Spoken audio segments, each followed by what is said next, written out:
Was this bouncer really necessary from the Australians during Ashes' victory?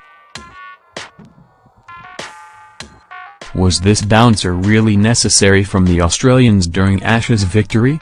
England No. 11 Jimmy Anderson cops a short one to the head on his first ball of the second innings in Perth. Opinion: the Australians might have been deserved Ashes winners after annihilating England by an innings and 41 runs in the third test in Perth on Monday night, but did they produce an unsporting shocker as they closed in on victory? With the tourists losing their ninth wicket approaching the tea break on the final day at the Waka, outstrode No. 11 James Anderson, with his side facing the inevitable, still 48 runs from making the hosts bat again. Then, no sooner than taken guard, the left-hander copped a first-ball bouncer from Aussie paceman Pat Cummins, which struck him on the side of the helmet and shook him up. While there's nothing in the laws actually against what the Aussies did, it was something which could have been considered over the top, just a pure roughing up act, with Anderson hardly a threat with the willow and the game all but done and dusted.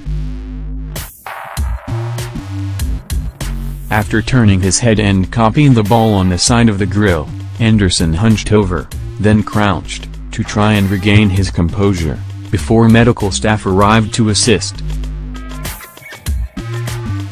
Some of the Australian players gathered to check on James Anderson after he was hit on the helmet by a Pat Cummins delivery. Some of the Australians went in to check on his health, Australia captain Steve Smith putting a hand on his shoulder. However, Cummins didn't look interested in joining them and was promptly turning to walk back to his mark. After Philip Hughes' death 3 years ago, you may have thought the Aussies, in particular, could have felt sensitive to the issue, restricting bouncers where they can. Though, even after the first test in Brisbane, it was clear from Smith that his side were taking a ruthless approach.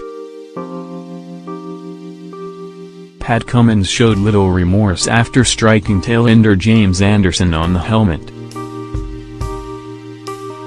"I think we've made our intentions pretty clear with how we're going to bowl to the tail," he said. "I think they know that as well. So they can expect a bit more of a barrage, I'd say."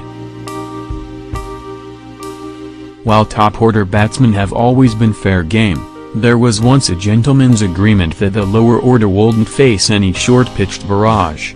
Times have changed on that front, though, with all players having full protective equipment. And the laws just leave a gray area for umpires to make a call, with a no ball and caution and initial punishment, then a no ball and a final warning, before eventually the barring of the bowler.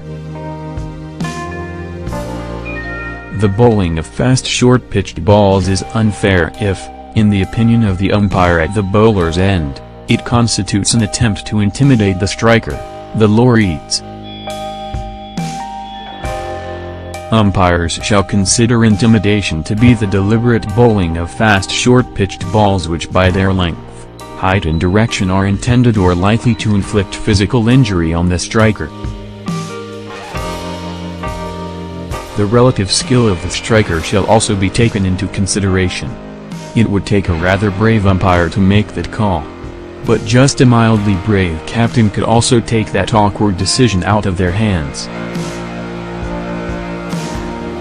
Comments on this article have been closed.